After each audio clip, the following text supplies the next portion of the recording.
27th of May, 1941. 08 hours, 57 minutes. North Atlantic, 380 kilometers west of the French coast. Oberleutnant Klaus Hartmann gripped the handrail of the stairwell descending from sea deck when the fourth British salvo tore through the command tower above him. The explosion itself didn't paralyze him. What froze his blood was the sudden silence that followed. The internal communication system, the lifeline of the ship, the voice that had been screaming orders and damage reports for the past 90 minutes, simply died. In the next 10 minutes, 16,000 tons of German steel would become a tomb for 2,200 men. What Hartmann didn't know, what none of them knew as the ship shuddered beneath their feet, was that he was about to witness the difference between protocol and reality. The difference between orders given and orders impossible to execute. The difference between the controlled destruction Germany's naval command had planned and the absolute chaos of a ship dying faster than any man aboard could comprehend. The water rushing past the hull made a sound Hartmann would never forget. Not the roar of a flood, but a hiss, like thousands of serpents sliding through metal corridors. He could feel it through the deck plates, transmitted through 57,000 tons of engineered steel into the soles of his boots. The Bismarck was no longer a ship. It was becoming something else, something that responded not to human command but to the mathematics of buoyancy and structural failure. Hartmann had been moving toward Damage Control Station 4 when the communication system died.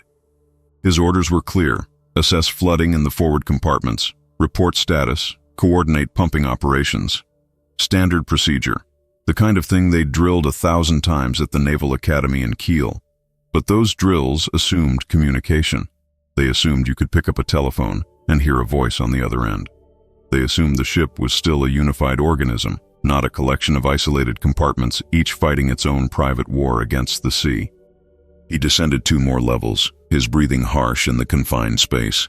Emergency lighting flickered, casting shadows that moved with the increasing list of the ship. 15 degrees to port now. He could feel it in his legs, the strange geometry of walking on a surface that was no longer quite horizontal. Around him the superstructure groaned, not the sharp crack of explosion, but something worse, the long drawn-out protest of metal accepting the unacceptable. To understand what was about to happen in those final 10 minutes, you must first understand what the Bismarck had been just 6 months earlier. November 1940. The pride of the Kriegsmarine sliding down the ways at Blohm and Voss shipyard in Hamburg. 50,000 men had worked 3 years to build her. 251 meters from bow to stern, 36 meters across the beam. 150,000 horsepower driving 3 massive propeller shafts. 12 380mm guns and 4 turrets, each shell weighing 800 kilograms. The most advanced fire control system ever installed on a warship. Armor plating 320 millimeters thick on the belt, 360 millimeters on the turret faces. Fregattenkapitan Ernst Lindemann, the ship's first commander, had stood on the bridge during sea trials and made a statement that would be recorded in the ship's log. This vessel represents the apex of naval engineering. She is designed to sustain combat against superior numbers and survive. She is designed to return home. Those words would echo with bitter irony 93 days later. The operational plan had been elegant in its conception. Operation Rheinübung. Break out into the North Atlantic, interdict the convoy routes, force the British to disperse their fleet, tip the balance of the Atlantic War. The Bismarck and the heavy cruiser Prince Eugen would slip through the Denmark Strait, raid the shipping lanes, and return to occupied France for resupply. German naval intelligence estimated the British had 3 capital ships capable of engaging the Bismarck on equal terms. The mathematics seemed favorable. What the planners hadn't calculated was British desperation. What they hadn't anticipated was Winston Churchill's direct order: sink the Bismarck, nothing else matters. The first indication that something was catastrophically wrong came on May 24th in the Denmark Strait between Greenland and Iceland. The Bismarck encountered HMS Hood and HMS Prince of Wales. The engagement lasted 14 minutes. At 0600 hours, the Hood, pride of the Royal Navy, exploded. A German shell penetrated the ship's magazine.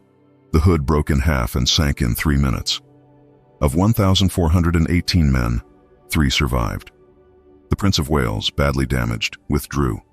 The Bismarck had achieved the impossible. She had destroyed the most famous warship in the British fleet. But victory carried a price.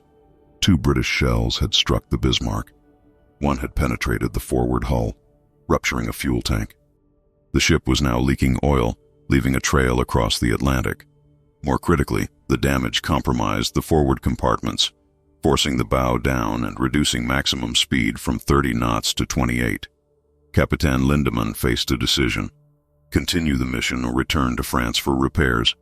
He chose to separate from Prince Eugen and make for the French port of Saint-Nazaire.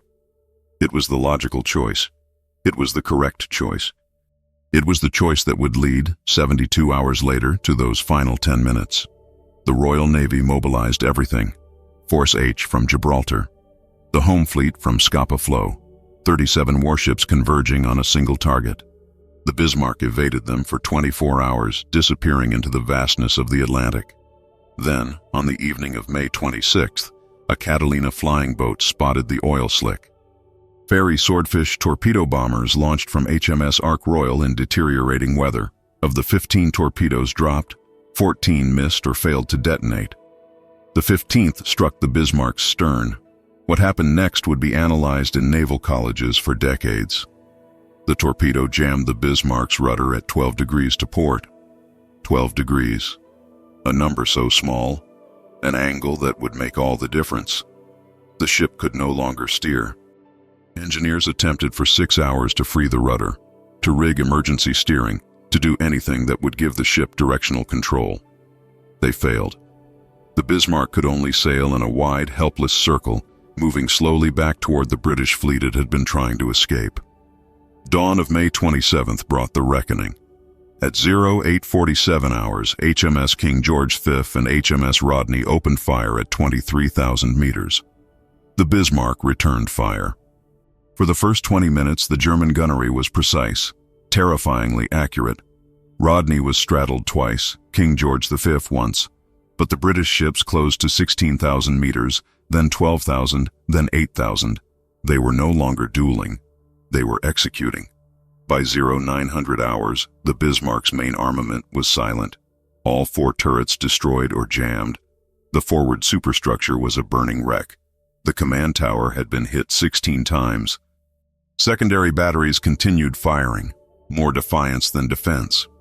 The heavy cruisers HMS Norfolk and HMS Dorsetshire closed to 4,000 meters and began firing at point-blank range. The Bismarck was now a stationary target, unable to maneuver, unable to respond effectively, absorbing shell after shell. And that was when the order was given. Korvettenkapitän Hans Uhls, the senior surviving officer, made his way through the smoke and flames to the ship's internal communication station. The primary system was dead. He used the backup mechanical telegraph system. The order was specific, detailed, methodical. It was the order that German naval protocol demanded in circumstances of certain defeat. Controlled scuttling. Destroy the ship on German terms, not British. Deny the enemy the propaganda value of capture. Allow the crew to abandon ship before the final plunge. It was an order that made perfect sense. An order that assumed the ship was still capable of receiving and executing orders. An order that assumed those final 10 minutes would proceed according to plan. Hartmann reached Damage Control Station 4 at 08 hours 58 minutes. The compartment was already flooding, water sloshing ankle-deep across the deck.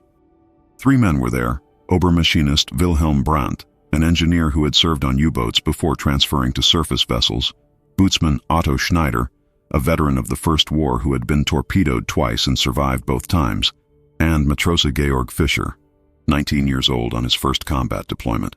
They looked at Hartmann with expressions he would see in nightmares for the rest of his life.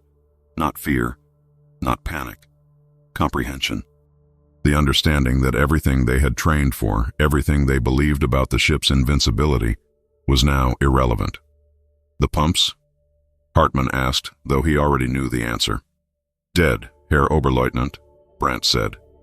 His voice was steady, professional. The voice of a man reporting a technical malfunction, not the death sentence of everyone aboard. Power to this section failed 4 minutes ago. We have no communication with engineering. We have no communication with anyone. Schneider was attempting to manually operate a watertight door, but the pressure differential was too great. Water was pouring through the gaps around the seal. "The compartment below is completely flooded," he said. "We felt it go. The hull plates, you could hear them, like sheet metal being crumpled." Fisher said nothing.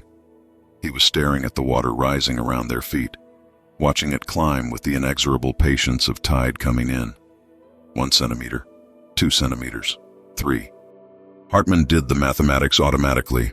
Rate of flooding, volume of compartment, time until complete submersion.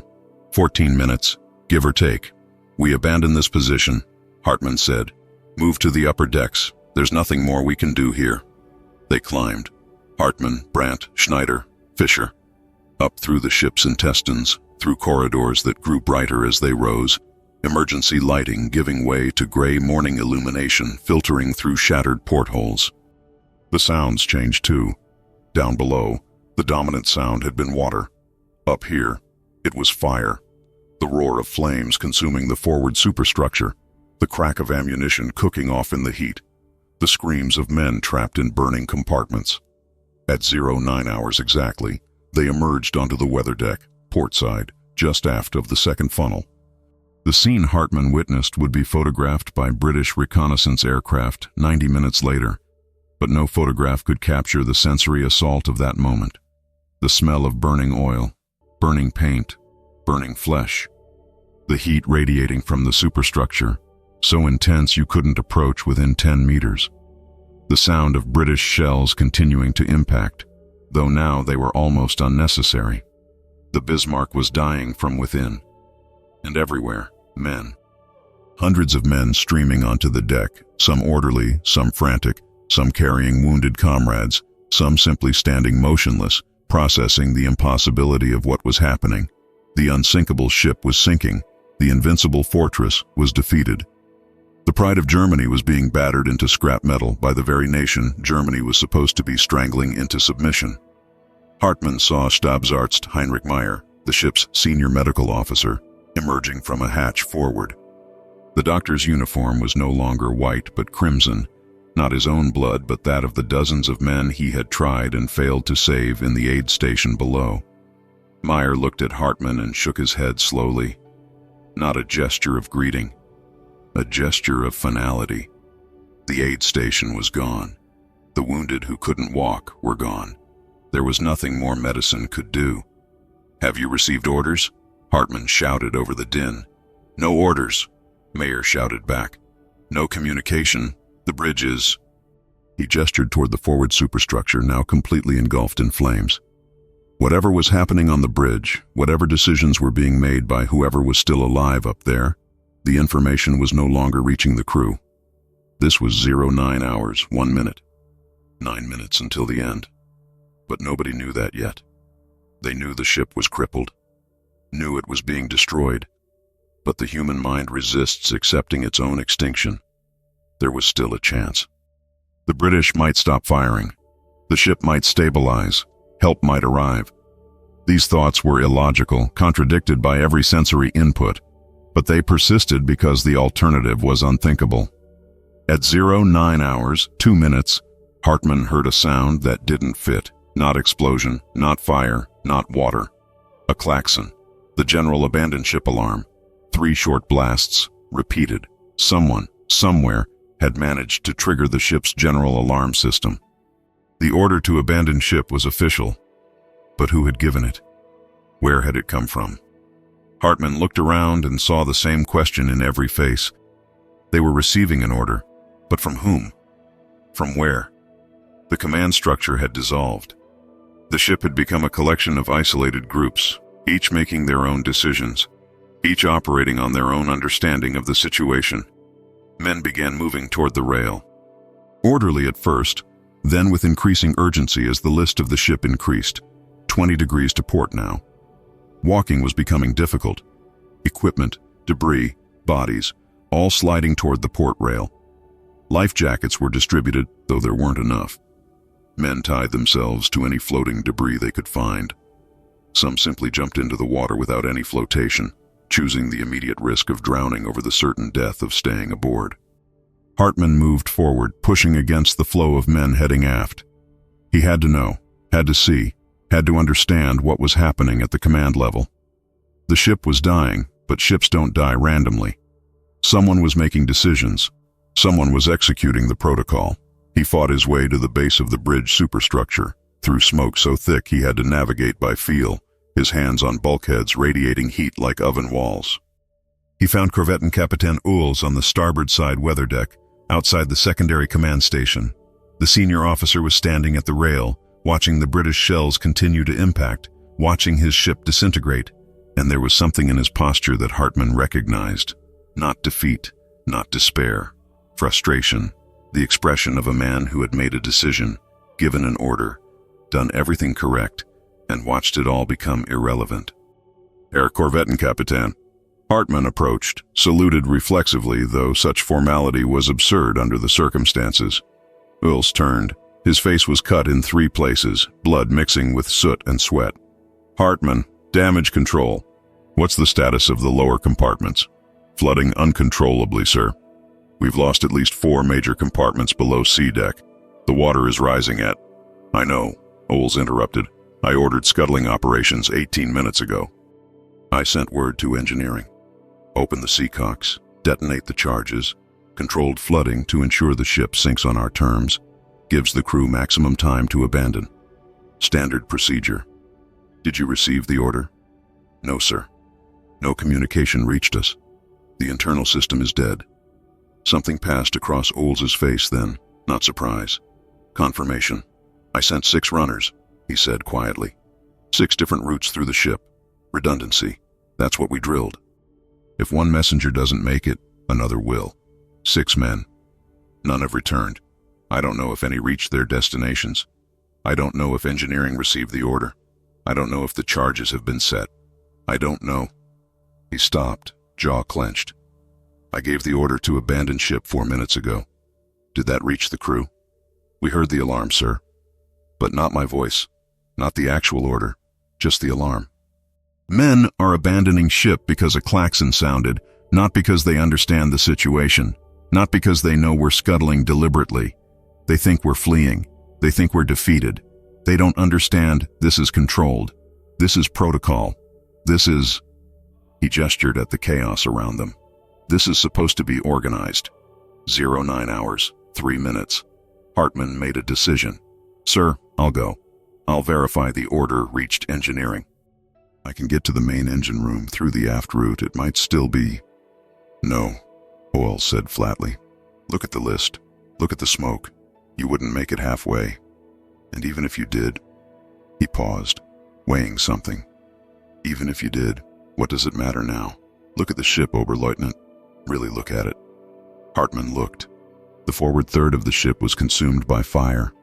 The main gun turrets were silent, twisted metal sculptures. The foremast had collapsed. The bridge was inaccessible. British shells were still impacting every 20 to 30 seconds, each one tearing away another piece of structure. The list was increasing. The bow was noticeably lower in the water, and most tellingly, the sound of the engines had changed. The steady thrum that had been the Bismarck's heartbeat for 6 days was stuttering, irregular, dying. She's going whether we scuttle her or not, Uhls said. The British have done the work for us. My order to scuttle. It's become academic. I wanted to give the crew time. I wanted to deny the British their victory. I wanted... He looked at Hartmann directly. I wanted to control something, anything, but control is an illusion when your ship is disintegrating around you. At 09 hours, 4 minutes, Hartmann left Uhls and moved aft. He had to see the engine rooms, had to know if the scuttling order had reached them, had to confirm whether the ship was dying by German hands or British. It mattered. He couldn't articulate why, but it mattered fundamentally. He descended through a hatch aft of the second funnel into smoke and darkness. The emergency lighting here was failing, single bulbs flickering at intervals, creating a strobe effect that made movement disorienting. The passages were empty. Everyone had already fled upward. He was descending into the parts of the ship that were already being abandoned, already being surrendered to the sea. At the bottom of the third ladder, he found the main passageway to the engine spaces. The watertight door was closed but not dogged. He spun the wheel, feeling resistance, pressure on the other side. When the door opened, Water didn't flood through, but he could see it beyond, rising, dark and oil-slicked, reflecting the emergency lights like black glass. And then he saw the body. Matros Hans Becker, 22 years old, from a small town in Bavaria. Hartmann knew him slightly, had passed him in corridors, had perhaps spoken to him once or twice. Becker was lying against the bulkhead, 10 meters down the passageway, in water that was up to his chest. His eyes were open but seeing nothing, and clutched in both hands, held above the water with the last of his strength, was the mechanical telegraph. Hartmann waded forward, the water rising to his own waist. The cold was shocking, almost painful. North Atlantic water, 5 degrees Celsius. You could survive perhaps 20 minutes in it before hypothermia shut down your brain. He reached Becker and gently took the telegraph from his hands. The device was still sealed, the message cylinder intact. Hartmann opened it with shaking fingers. The paper inside was damp but readable. The message was clear, stamped with the time, 08 hours, 46 minutes, 11 minutes before the current moment. The order from Korvettenkapitän Ols, to all engineering stations. Implement scuttling protocol immediately. Open seacocks. Detonate demolition charges. Ensure rapid controlled flooding. This is not a drill. Confirm receipt immediately. Becker had been carrying this order to the main engine room. He had been following the designated route, doing his duty, executing the protocol. And somewhere in this passageway, a shell impact or structural failure or simple bad fortune had trapped him. The water had risen faster than he could move.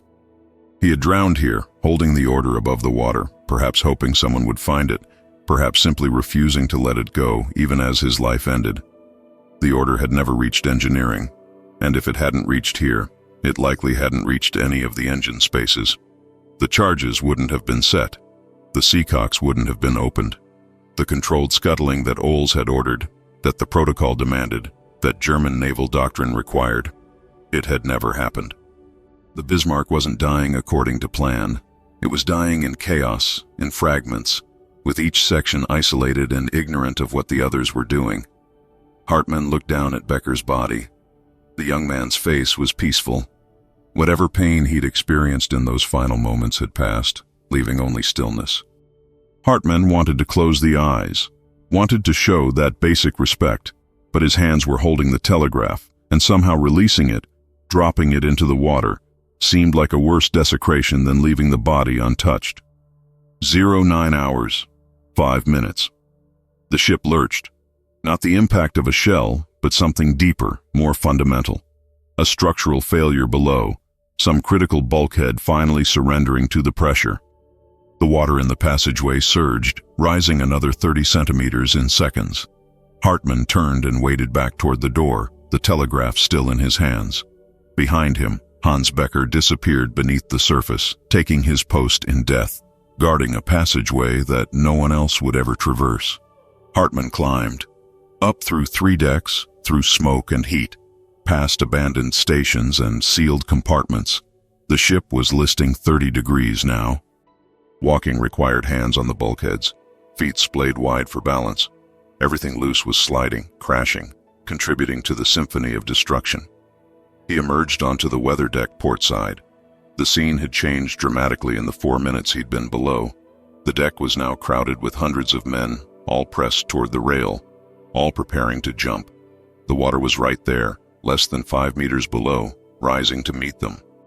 In the water, Hartmann could see dozens of men already swimming, their life jackets bright orange against the dark sea. Some alone, some in clusters, all desperately putting distance between themselves and the dying ship's suction. Hartmann saw Obermachinist Brandt, the engineer from Damage Control Station 4. Brandt was helping men over the rail, physically lifting some who were too shocked to move themselves, shouting encouragement to those in the water. When he saw Hartmann, he gestured urgently.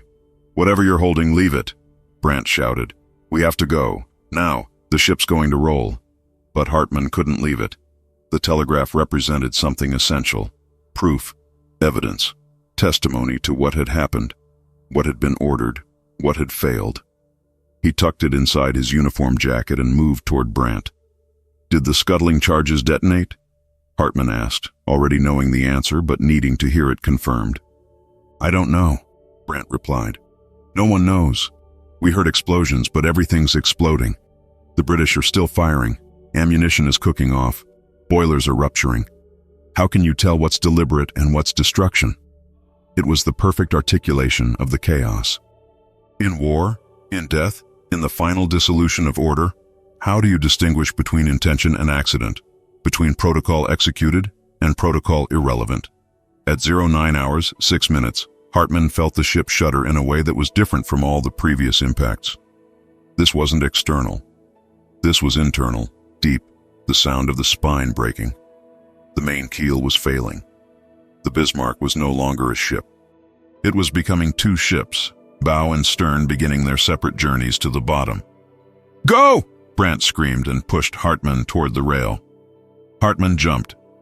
The water was a shock of cold that drove the breath from his lungs. He surfaced, gasping, the life jacket jerking him upward. Around him, dozens of other men were swimming, all moving away from the ship, all watching as the Bismarck entered its final minute of existence. The list had reached 45 degrees. The deck was vertical. Men who hadn't jumped were now sliding, falling, screaming as they tumbled down the metal surface into the sea. The forward section was underwater, the bow guns submerged, the foremast horizontal. The stern was rising, the massive propellers lifting out of the water, still slowly turning, bronze blades scything through air instead of sea. 09 hours, 7 minutes. The Bismarck rolled to port, slowly at first, almost gracefully, then with gathering momentum. The starboard hull rose from the water, streaming cascades, revealing the red anti-fouling paint below the waterline, revealing the massive torpedo damage aft, revealing the scale of destruction that the waterline had hidden. And then the ship was on its side, the deck facing Hartmann, and he could see men still aboard, tiny figures clinging to railings, some jumping, some simply holding on, refusing or unable to abandon even now. The funnel struck the water and disappeared. The mainmast followed, snapping with a sound like artillery. The superstructure crushed under its own weight as the ship inverted. And then the stern lifted, impossibly high, the propellers 60 meters in the air, the rudder still jammed at 12 degrees, and for a moment the Bismarck was vertical, bow on the bottom 3,000 meters below, stern pointing at the gray sky, and then it slipped beneath the surface. The sound was unlike anything Hartmann had imagined. Not a splash. A roar. A howl. The sound of air being displaced, of water rushing to fill a void, of every compartment, every corridor, every space within the ship flooding simultaneously. The suction was terrifying. Men around him were pulled backward, toward the vortex where the ship had been. Hartmann swam with every ounce of strength, the telegraph pressing against his chest, a hard weight pulling him down. The suction lasted 20 seconds, then ceased. The water calmed. And where the Bismarck had been, there was nothing but debris. Pieces of wood, metal, fabric, personal items, photographs, letters, all the small things that men carry to war, life jackets with nobody in them, and oil, a thick black slick spreading across the surface, coating everything, making breathing difficult. Hartmann floated, treading water, counting men. He could see perhaps 200 in the immediate area. The British ships had ceased fire, their silhouettes on the horizon. He knew, intellectually, that they would send boats, pick up survivors, that rescue was coming. But in that moment, surrounded by the wreckage of the ship he'd believed unsinkable, he felt something break inside him that had nothing to do with cold or exhaustion. The protocol had failed. Not because it was wrong, but because it had assumed a ship could be controlled in its death. It had assumed orders could be transmitted, received, executed. It had assumed that training and discipline and German engineering excellence could impose order on chaos. But chaos doesn't negotiate. Chaos doesn't respect protocol. The Bismarck had died the way all ships die when pushed beyond their limits. Brutally, messily, without ceremony or grace. Oles had given the scuttling order. The runners had tried to deliver it. Hans Becker had died clutching it. But whether a single charge had been detonated, Whether a single seacock had been opened, Hartmann would never know, and ultimately it hadn't mattered. The ship was destroyed so thoroughly by British gunfire that scuttling had become academic. Of 2,206 men who sailed aboard the Bismarck on its first and only operational cruise, 86 would survive to be pulled from the water. 86 men to bear witness to what had happened. 86 different perspectives on those final 10 minutes. And when they were interrogated by British intelligence in the days that followed, their testimonies would contradict each other, overlap, diverge, create an incomplete picture that no single narrative could reconcile. Some would say they heard explosions consistent with demolition charges. Some would insist no charges detonated. Some would claim they saw officers shooting holes in the hull. Some would say the ship sank entirely from battle damage. Some would describe perfect order in the abandonment. Some would describe pure panic. All would be telling the truth as they experienced it, because those final 10 minutes weren't a single event. They were 2,200 separate experiences of dissolution, each man in his own compartment, his own battle, his own death or survival. The British rescue ships arrived. HMS Dorsetshire and HMS Maori lowered boats and began pulling men from the water. They worked for 90 minutes, saving 110 men initially. But then radar detected a possible U-boat contact. The British ships raised their boats and departed immediately, leaving dozens of men still in the water. 24 of those initially rescued would die from hypothermia and injuries before reaching port.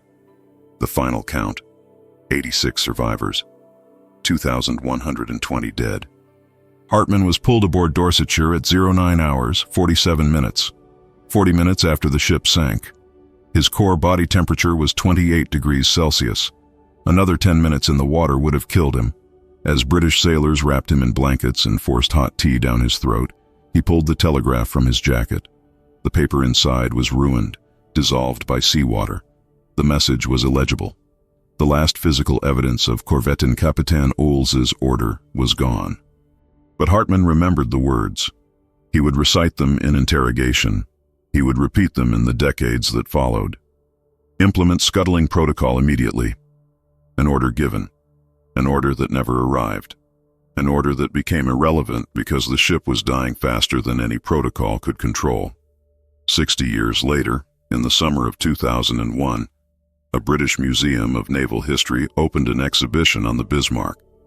Among the artifacts recovered from various archives was a photograph of the ship's internal telegraph system, labeled with the routes runners would take to deliver messages if the electrical system failed. 6 routes. Redundant pathways, designed by engineers who understood that communication was the key to control. But what no engineering could account for was the speed of catastrophic failure, the mathematics of destruction, the reality that a ship hit by 400 shells, torpedoed, flooding, burning, its structure compromised beyond recognition, would disintegrate faster than any message could travel through it. The exhibition included testimony from 3 of the surviving German crew members, all in their 80s, all reflecting on those final minutes. Their testimonies, recorded separately, echoed the same theme. One said, "We received no orders in the end. We made our own decisions." Another said, "I believe the officers tried to implement the protocol. I believe they did everything correctly. But the ship was beyond anyone's control." The third simply said, "Everything we trained for assumed the ship would respond to our commands. When it stopped responding, we stopped being sailors. We became survivors." In 2002, filmmaker James Cameron led an expedition to the wreck site. The Bismarck lies at 4,700 meters depth, broken in 2, bow and stern separated by approximately 1 kilometer. Cameron's remote vehicles explored the wreck, documenting the damage. What they found supported the accounts of survivors. Massive torpedo damage aft, extensive shell penetration throughout the superstructure, and critically, no evidence of systematic scuttling. The seacocks were closed. The demolition charges, if they'd been set, hadn't detonated or had detonated ineffectively. The ship had sunk from battle damage, not deliberate flooding. But Cameron also found something else. In one of the internal passageways below sea deck, accessible only by remote vehicle, The cameras revealed a human skeleton still in German naval uniform, trapped in that corridor when the ship went down, entombed for 61 years. The position of the body, the way the hands were extended, suggested the person had been moving forward when death came. Moving with purpose, moving to deliver something. Cameron's team couldn't identify the individual, couldn't confirm whether this was Hans Becker or one of the other 5 runners Ols had sent. But the location matched the route to the engine spaces, and the position of the body suggested someone who had died trying to complete a mission, not someone fleeing to safety. The camera lingered on that skeleton for 47 seconds of footage, then moved on, exploring other sections of the wreck. But for those who knew the story, who understood what had been attempted in those final 10 minutes, the image became iconic, not of failure, but of commitment, of men trying to execute protocol even as the world disintegrated around them, of the gap between intention and possibility. Today, the Bismarck rests in international waters, protected by German law as a war grave. No artifacts may be removed. No bodies may be recovered. The ship and all who died with it remain where they fell, 4,700 meters down, in darkness and pressure that renders human presence impossible. But the story of those final 10 minutes remains, told by survivors, analyzed by historians, debated by naval experts. What really happened? Did the Germans scuttle their own ship, or did British gunfire destroy it? The answer is both, and neither. The answer is that in the chaos of those final minutes, the distinction became meaningless. Korvettenkapitän Hans Ols gave the order to scuttle. That order was correct, proper, consistent with protocol and German naval tradition. He sent 6 runners to ensure the order reached its destination. That was correct procedure, exactly what training dictated. But the ship was dying faster than human communication could function, and so the protocol, perfect in theory, became impossible in practice. The Bismarck wasn't destroyed by British shells, though they did enormous damage. It wasn't destroyed by German demolition charges, though they were ordered set. It was destroyed by the mathematics of structural failure, accelerated beyond any protocol's ability to manage. It was destroyed by the gap between what should happen and what can happen when a ship is pushed beyond all designed limits. The lesson isn't about German failure or British victory. The lesson is about the limits of control, about the point where engineering and discipline and training become irrelevant because physical reality has moved beyond human influence. About the moment when a ship stops being a ship and becomes a catastrophe in progress, responsive only to physics and time. Hans Becker died holding an order above the water, trying to preserve it even as he drowned. That order never reached its destination.